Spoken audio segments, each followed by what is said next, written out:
there's often this idea that vegan food will naturally be something where you're denying yourself the pleasures of food on a sensual level. And so it's always been really interesting to me to be able to show people how wrong that is, and that we can do things with texture and flavor and senses that the pleasures of eating food, you still get all that with vegan food for sure. There's a huge variety of food that you can eat if you're abstaining from animal products. In fact, you'd be amazed at what kind of things you can find even just in your local environment that taste amazing, that don't have anything to do with animal agriculture. You can find examples from all kinds of different cuisines from around the world that you can pull inspiration from, where there's vegan food that is just a natural part of everyday life, that use a lot of different vegetables and tofu and different kinds of soy products, tempeh, fermented things, misos, and other kind of stir fries and curries. It's getting easier all the time to be able to go out and enjoy vegan food in a restaurant setting. There's places opening up all the time, and even in places that aren't fully vegan or vegetarian, they're more and more catering to people with that diet as it's becoming more and more popular and taking off. SAF is a very busy restaurant. We can often easily do like 200 people in a day, and it was voted by Time Out as one of the top 50 restaurants in the city in 2009. So for a vegan restaurant to be in that category, it's pretty impressive. And so our clientele and the people who come here come from a variety of different backgrounds. There's obviously a large sort of vegan and vegetarian contingent, but you get people who have no knowledge of those types of diets who are just curious and want to come and experience what the food's like and check it out. I don't consider it more difficult in terms of creating really good food on the plate. It's fundamentally not different in that sense from meat-based food. You do find, though, that in a vegan restaurant, the chefs themselves are often much more engaged and passionate with what they're doing because the way in which they got to that place involved their own personal beliefs and philosophies more so than in a traditional kitchen. Fatih came here from Munich just before I arrived here. As a head chef, obviously, he's got a lot of things to take care of, but he is open to discussing what's being done and how can we make it better. I started work in SAF about 4 years ago, and after that I decided to be vegan, and I give up everything in one night. And I feel the difference between the old days and now. So I'm much more healthy, and I don't need to go back to eat this kind of animal products anymore. So actually SAF changed my lifestyle. People love our foods, and they always keep asking to open the second one.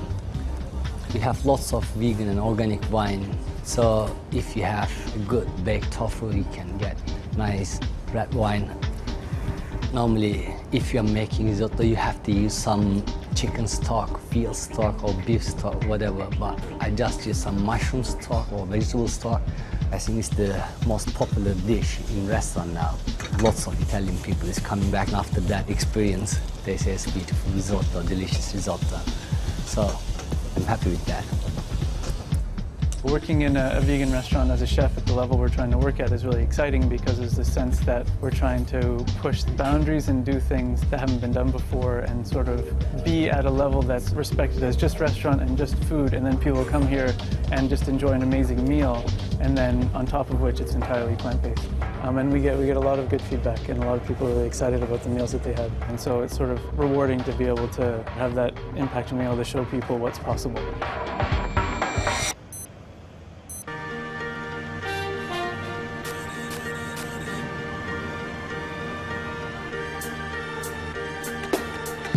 I have a very, very active lifestyle. I'm a retained firefighter. I'm on call 24 hours a day, 7 days a week. I always have to be armed and ready to go at all times, as well as my training. And I can honestly say that I never feel inadequately catered for on a vegan diet. I started running predominantly to raise funds for animal charities, and I started to win races, and I decided that the ultimate goal would be to run a marathon. I entered my first marathon in 2000 and I won it. And from there I just decided that this was the way forward to help more animals and to promote vegan diet. Training for a marathon is not just about going out and running endless miles. It's about doing speed work, it's about doing a lot of endurance work and coupling the two together. So you've got to be fast, but you've got to be fast over a long distance. So I personally, and everybody's different, train between about 80 and 100 miles a week. I have complete 100% faith that my diet will give me everything that my body needs to perform well. I certainly don't look at meat eaters and think I could perform any better if I ate meat. I've run 22 marathons and I always produce a good run, no matter what. When I'm at a race, people are quite surprised that I can do what I do on a vegan diet, and they say, "Why are you vegan?" And I would say to them, "Well, why aren't you? Because after all, I've just beaten you. So perhaps if you try my diet, you might be up there winning races too."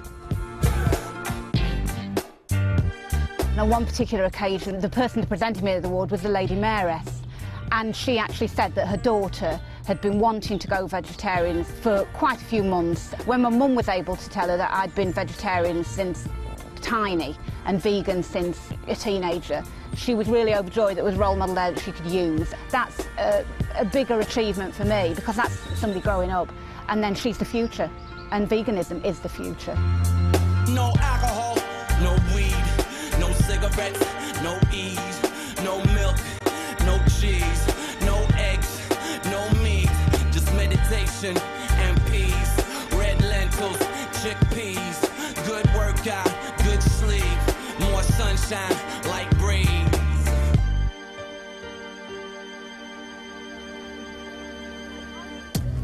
I've been working for the NHS for over 15 years now, and it's wonderful because when I get patients sent to me who are overweight or got heart disease or high blood pressure, I can talk to them about all the plant-based foods they can eat that make them a lot healthier by cutting out all the saturated fat and high-salt foods in their diet.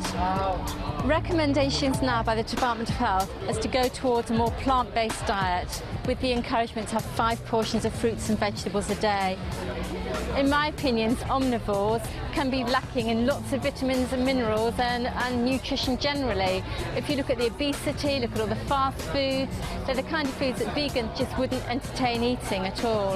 And certainly studies have shown that vegans are less at risk of heart disease, type 2 diabetes, and things like hypertension. So certainly a vegan diet encompasses all those health benefits as well. And I feel really fit and healthy. I love my food and I do love having treats. And the benefits from a vegan diet is that it's low in saturated fat. So you can have all these treats and you know you're still going to be looking after your heart. People often are concerned about calcium, which you can get from fortified foods, and vitamin B12, which you can get through things like fortified non-dairy milks, some soya products, also from some yeast extracts. Whether you're vegan or a meat eater, you still need to make sure you have adequate quantities of vitamin D. The main source comes from sunshine, from the sunlight on your skin. So get adequate sunshine or have fortified foods containing vitamin D. And we get quite a few queries about parents or pregnant women who are concerned about getting the right nutrition for their children and for their unborn child. And certainly we can assure them that they get all the nutrition they need through a planned vegan diet. And I've written a book for the Vegan Society about vegan infants. It starts from conception through to infancy. And hopefully parents are reassured that they can get all the nutrition they need for themselves and for their children. I've been vegan for 6 years, and when I became pregnant, friends asked me, "Are you going to stay vegan? Surely not," sort of thing. And I didn't have any pressure from doctors or midwives. Everyone seemed very happy for me to stay vegan. It wasn't a problem at all. I read a lot about being pregnant and I knew everything that I was supposed to be eating, and so it was absolutely fine. I was very active and fit during my pregnancy. Pregnancy was great. I quite enjoyed it. And she was 9 3 when she was born, so she was a pretty big baby. Without any dairy or meat, you know, I managed to produce a very beautiful, healthy baby, and everything's been great. I've felt very healthy and strong and fit since I've had her. Breastfeeding hasn't been easy. It's made me respect other animals' milk even more and made me feel strongly that I don't want to ingest any other animal's milk, because their milk is meant for their babies just as my milk is meant for my baby, and it just seems completely wrong that adults of other species should be drinking milk that's not for them. I've been very lucky. I think she's a very happy baby. She's not had colic or any digestive problems, and some people have told me anecdotally they think that's because of my diet, that I'm not eating anything which upsets her digestive system. So I would really advocate staying vegan and being confident about being vegan, because I do believe it's the best thing for your baby as well as for you. Thank you. Okay, thanks a lot. Bye.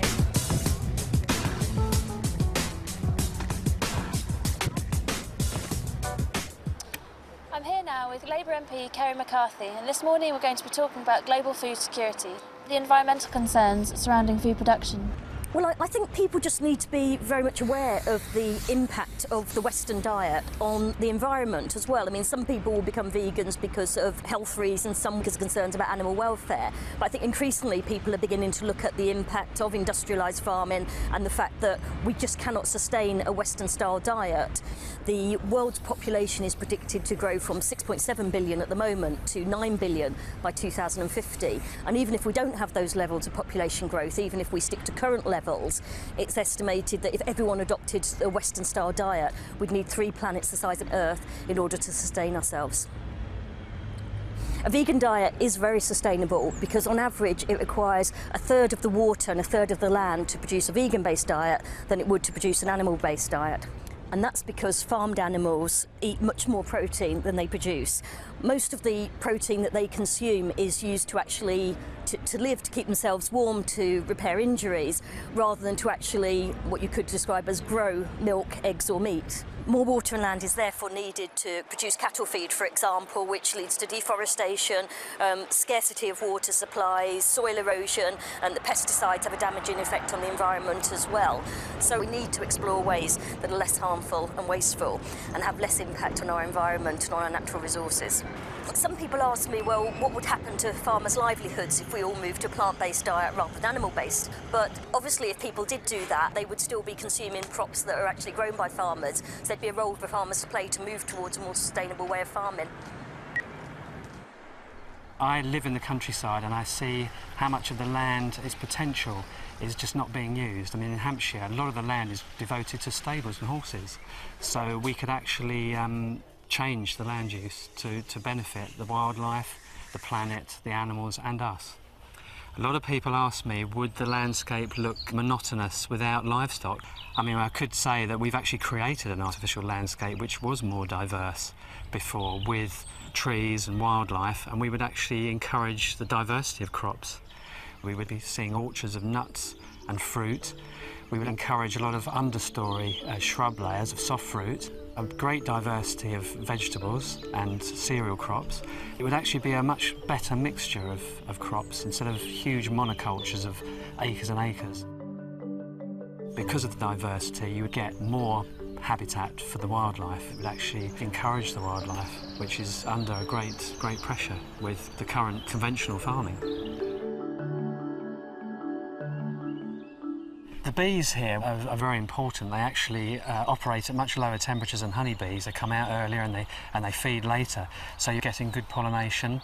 I know also here there are 3 species of parasitic wasp, which means that you have a reduction in caterpillar numbers, which cause a great deal of damage to cabbages and broccoli and kale, and hardly any damage is seen here. The hedgerows are kept very thick. They're not cut every year, so they're richer for wildlife, and they're also connecting annuals between the hedgerows across the fields, which act as beetle banks and wildlife corridors. What these methods do is that they actually benefit the biodiversity. You have more predators which keep a balance. You don't have the pest and disease problems.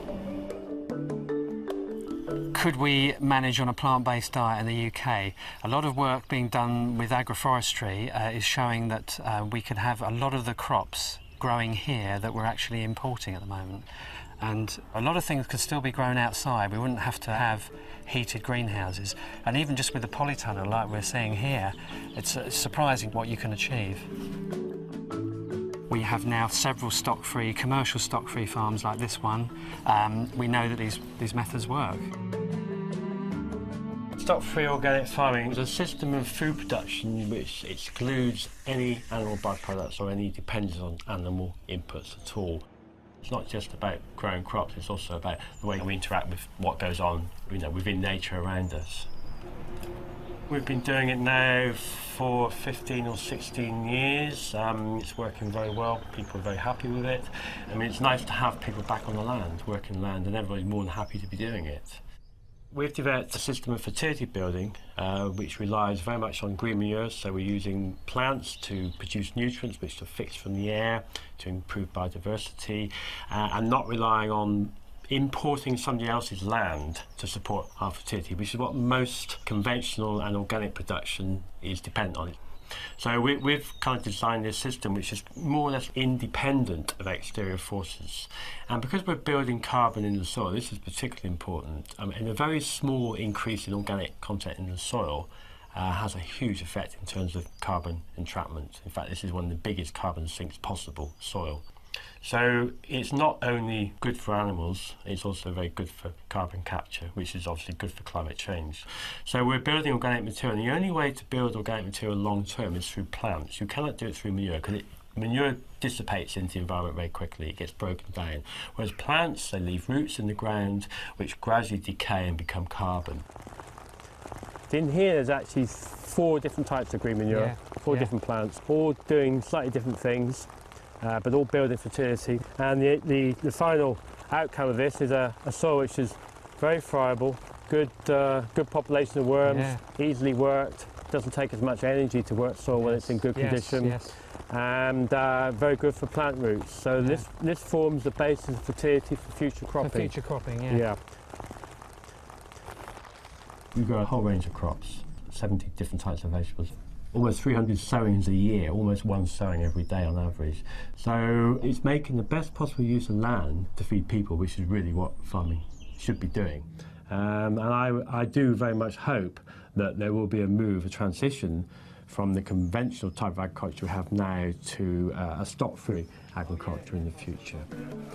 Right, okay. You're welcome. See you later.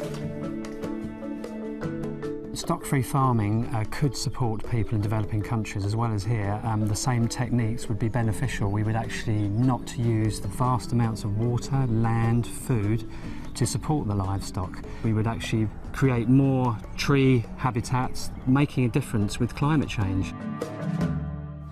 It's been interesting looking at the way the environmental debate has developed. I mean, initially people thought carbon emissions, that's about the energy we use in our homes, or it's about the amount we drive or the amount we fly. But increasingly people have realised that food and the environment are so closely interconnected, and there's been a growing amount of research which is saying actually the way we eat and what we throw away is having a significant impact on the environment. Every step of the journey from the field to your plate is creating carbon. It could be anywhere as high as sort of 18% of greenhouse gas emissions is caused by the meat and dairy products we eat. Compare that, say, with the aviation sector, which is only 2%. So, there's a tenfold difference between the aviation sector and the food sector. We only have one planet, and it's a defined size. There's only a certain amount of arable land, and a lot of that's being increasingly degraded through animal agriculture. In Australia, certainly hard-hooved animals and many other parts of the world are degrading the quality of the land, and we need to be very careful with the way we farm in order to make sure that land is there to sustain us for future generations. Cattle in many countries in the world outnumber the people. The cattle themselves produce a lot of waste, they require a lot of land. Methane is produced from them, which is a huge contributor to global warming, one of the most significant. And for every kilo of meat, an increasing proportion of dung goes onto the land. In the US, as the FAO report says, that's one of the primary causes of water table pollution. In the Amazon, the vast majority of deforestation is being used for cattle farming, and much of the remaining is for soya protein, which is used as cattle feed. So without this relentless drive to produce more meat, which is a high profit product, we would have more Amazon, which has been called the lungs of the world. In addition to its contribution to climate change, you have to look at species loss. You have to look at the native people who live there and so on. The number of birds, the number of animals that live in a given area of forest are essentially wiped out by it being converted to forms of agriculture. It's like someone going into the Louvre in France and just smashing it up. I mean, it's mindless and it's just so unnecessary, and we're destroying something that can't be replaced. There are a host of things we could do that will have a really significant effect on climate change as a society. Things that we're looking at are things like transport, our energy supply, and then you have the way we use animals. Given that global livestock production is causing more greenhouse gas emissions than all forms of transport put together, I think we're confronted with a question: do we totally re-engineer our energy and transport systems, or do we just give up eating what I think are often unhealthy and cruel products? There's also the case of fish stocks. Most of the major ways in which fish are caught are fairly unsustainable. We have things like drift net fishing, which is completely indiscriminate and catches every sort of fish in the ocean. Then you have trawling, which trawls the ocean's floor, reducing plant biodiversity, destroying reefs. And people often say that fish farming is a sustainable option, but actually an even greater number of fish are required to be caught from the wild in order to feed those fish. I have a number of friends who say, well, what if we raised animals in a more ethical manner? The Omnivore's Dilemma is a very famous book where that's his conclusion, is that he can move to the country and raise his own chickens and his own animals. It's a lovely concept if you like the taste of meat, but it's just not going to sustain 6 billion people and growing, which is the world's current population. I've always been a vegetarian my whole life, so I've always respected animals to an extent. My boyfriend challenged me to become a vegan because he's done the vegan challenge for a month, and I was inspired, so I went into it with full enthusiasm, and I got all the benefits. I felt good about myself, I got lots of vitality, I lost weight as well, and I'm proud of myself, and I'm more than anything proud of the fact that no animal is harmed by what I eat. And that's what I think veganism is about, living in harmony with everybody. Our thinking about non-human animals is very confused, and people that have chosen to lead a cruelty-free, plant-based lifestyle are baffled as to why other people have not made the connection. Many of us live with companion animals such as dogs, cats and rabbits. We share our homes with them, consider them members of the family, and we grieve when they die. Yet we kill and eat other animals that, if you really think about it, are no different from the ones we love. This is known as speciesism, a prejudice against members of different species. Most people don't question their habit of eating animals, as they've been brought up to believe it's normal behaviour. But causing suffering should never be considered normal. According to the United Nations Food and Agriculture Organization, humans kill approximately 56 billion animals for food each year, and this doesn't include fish. This quantity can only be achieved by factory farming animals, which can lead to diseases such as bird flu, swine flu, BSE and MRSA. Antibiotic-resistant microbes are the result of the overuse of antibiotics. Over half the antibiotics in the UK are given to farmed animals, not humans, and farmed animal diseases can spread to humans. Behind windowless walls, it's easy to turn a blind eye to the horrific reality of factory farms and slaughterhouses. You may think this footage is old, that things are not like this anymore. Wrong. This is exactly what it's like, and what happens to the farmed animals who live outside is not too dissimilar. Free-range chickens will usually be slaughtered for meat at 8 weeks and organic at around 12 weeks. People see cattle and sheep grazing in fields and think they're okay, but they'll also be sent to slaughter like all animals bred for food. Factory-farmed and free-range animals are treated as commodities, and their individual needs or preferences are not respected. And it's not just to produce meat. Every year, millions of farmed calves and chicks die in order to produce milk and eggs. Male chicks don't produce eggs and are not profitable for meat production, so are killed the day they are born. And laying hens, when their egg production starts to fall, are also killed long before their normal life expectancy. It's no fun for cows either. In order to produce milk, the dairy cow must give birth to a calf.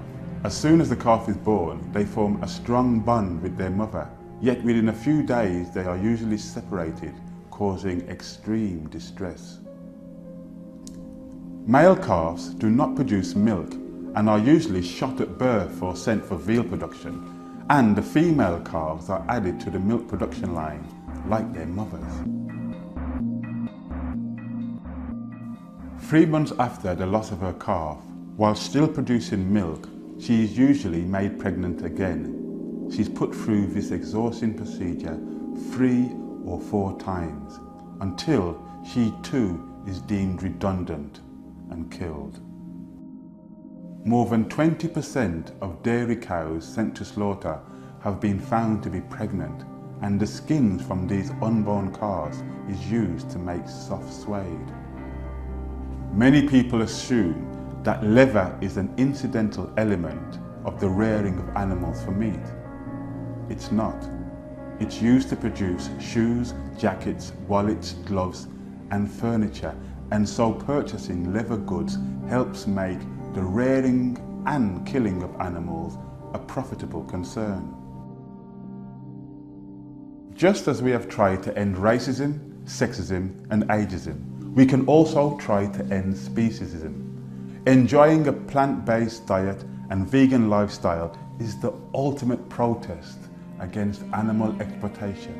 It's taking action every day to reduce animal suffering and death by decreasing the demand for all animal products. I don't like watching the animal cruelty footage, but by us watching it together, we can make a difference. We can empower ourselves by being educated what is going on and then change it.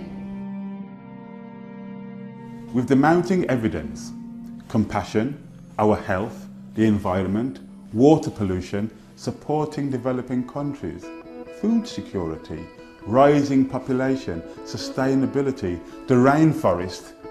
When people ask, why are you vegan? Perhaps the question should be, why aren't you? I like being able to abstain from the negative aspects of food culture and be able to celebrate the positive ones.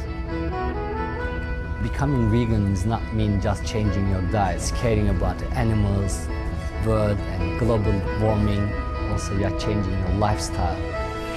I feel wonderful being vegan. It's the best thing I've ever done.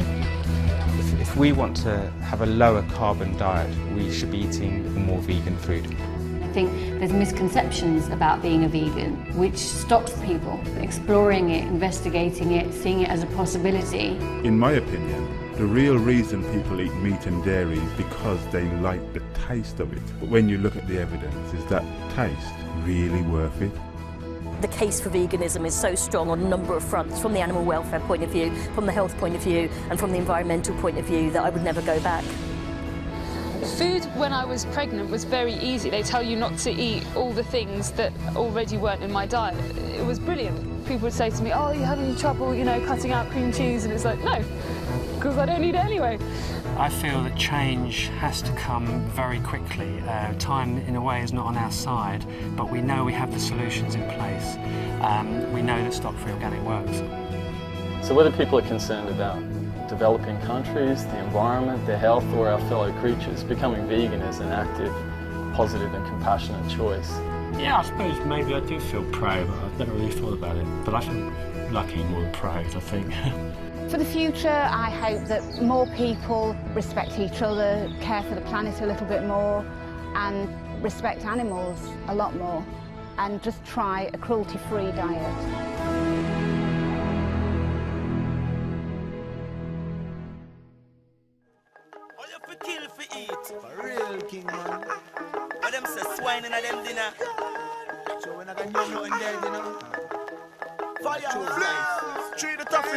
No bones, no blood in our kitchen. We not gonna mix up in a vampire living. No bones, no blood in our kitchen. Say Rastafari, you're my greatest ambition. Man, me see enough of them not showing no respect for life. Run, here come the butcher man, when he coming with his knife. I'm more pain, I'm more death, I bear murder. Life them take for them steak and hamburger. Me ready to plant some seed in the mud, than to take you some flesh and go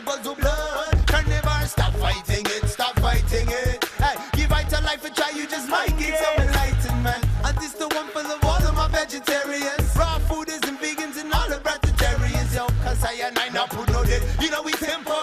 True humbleness, we have to live life simple. To put some food up on the plate. I mean I need no hook, mean I need no bait. I unite the roots, me food me not fish shoot. I'll give me vegetable and some fruit. Make us no bones, no blood in our kitchen. We not gonna mix up in a vampire living. No bones, no blood in our kitchen. As a Rastafari, I'm my greatest ambition. No bones, no blood in our kitchen. We synchronize with the most high's vision. No bones, no blood in our kitchen. Don't panic, cause I'm organic.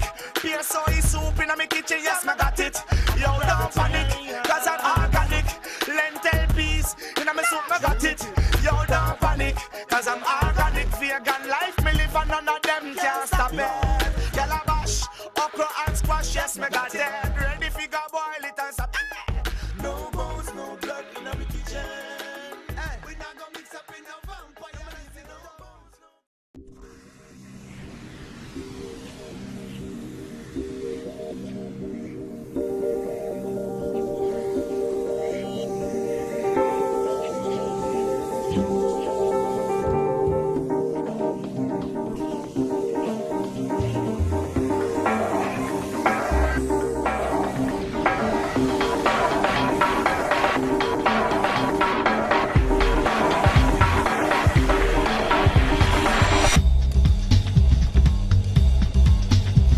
There's often this idea that vegan food will naturally be something where you're denying a restaurant to be in that category. It's pretty impressive. And so our clientele and the people who come here come from a variety of different backgrounds. There's obviously a large sort of vegan and vegetarian contingent, but you get people who have no knowledge of those types of diets who are just curious and want to come and experience what the food's like and check it out. I don't consider it more difficult in terms of creating really good food on the plate. It's fundamentally not different in that sense from meat-based food.